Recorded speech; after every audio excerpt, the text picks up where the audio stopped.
Mini গার্ডেনে সবাইকে স্বাগত। মার্চ মাস পড়ে গেছে, বেল ফুল গাছের ফুল ফোটার সময় হয়ে গেছে।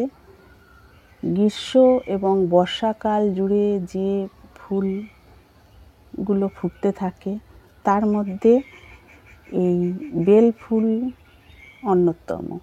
এই বেল ফুল গাছ কিন্তু গ্রীষ্ম এবং বর্ষার শেষ পর্যন্ত ফুল দিতে থাকে এবং প্রচুর ফুল দিতে পারবে যদি আমরা এই সময় এই গাছের কিছু খাবার প্রয়োগ করি এবং সঠিক যত্ন করতে পারি। এবারে আমি এখানে 1 মাস আগে আমি এই গাছের ডাল আমি কাটাই ছাঁটাই করেছি এবং কিছু সারও দিয়েছিলাম। আমি ভিডিও করে দেখিয়ে দিয়েছি, বন্ধুরা পারলে ওই ভিডিওটা দেখে নিতে পারেন। আর এই ছোট ছোট ব্রাঞ্চ বেরিয়েছে এবং ছোট কুঁড়িও এসেছে। এইগুলো সব ছোট ছোট ডগায় কুঁড়ি এসেছে, এখনও কিছু আসতে বাকি আছে। কিন্তু এই সময় আমরা কি করব, এই বেল ফুল গাছে কিছু খাবার প্রয়োগ করব। একটু খুশে নেব, নিয়ে এই যে পুরাতন মাটি রয়েছে এই মাটি কিছুটা আমি তুলে নেব। এই যে এই মাটি কিছুটা গোড়ায় থেকে তুলে নিচ্ছি।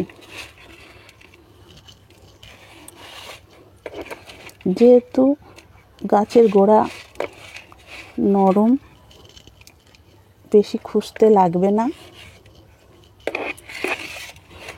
বেশি খোঁড়াখুঁড়ি করলে গাছের গোড়ায় শেকড়ের আঘাত পেতে পারে। সেই জন্য যেহেতু নরম ঝুরঝুরে মাটি হয়ে আছে, সেই জন্য আমি একে বেশি খোঁড়াখুঁড়ি করছি না। এইবারে আমি এর মধ্যে আজকে দিয়ে দেব এই ভার্মি কম্পোস্ট। এই ভার্মি কম্পোস্ট দিয়ে দেব, আর এর সঙ্গে কিছু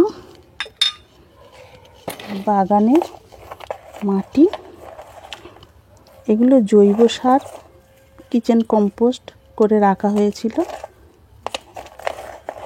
সেই মাটিটা এর সঙ্গে মিশিয়ে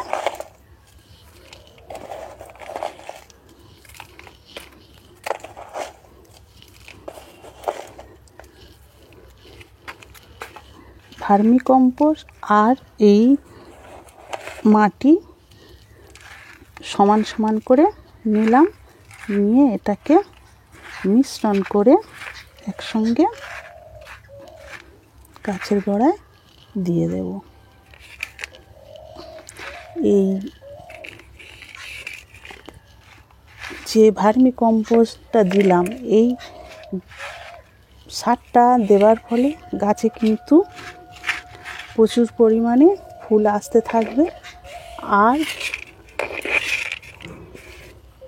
এই গাছে শাখা প্রশাখাও বৃদ্ধি পাবে। এইবারে গাছের মাঝে মধ্যে খোল ভিজানো জল দিতে হবে।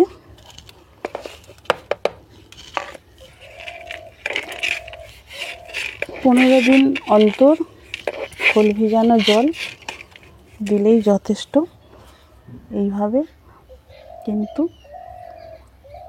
পরিচর্যা করতে হবে, আর দেখতে হবে গাছে যেন কোনো পোকা না লাগে, পরিষ্কার, এইভাবে পরিষ্কার গাছ থাকতে হবে পাতা। এই গাছ পরিষ্কার পরিচ্ছন্ন থাকার জন্যে একটু ফাঙ্গিসাইড ব্যবহার করলে ভালো হয়। আর তার মধ্যে কিন্তু আমি একতারা ব্যবহার করি। বন্ধুরা, আপনারাও কিন্তু এইভাবে গাছগুলোকে পরিচর্যা করতে থাকবেন। এই গাছ, বেলি ফুলের গাছ বছরে দুবার কিন্তু খুব ভালো ফুল দিতে থাকে।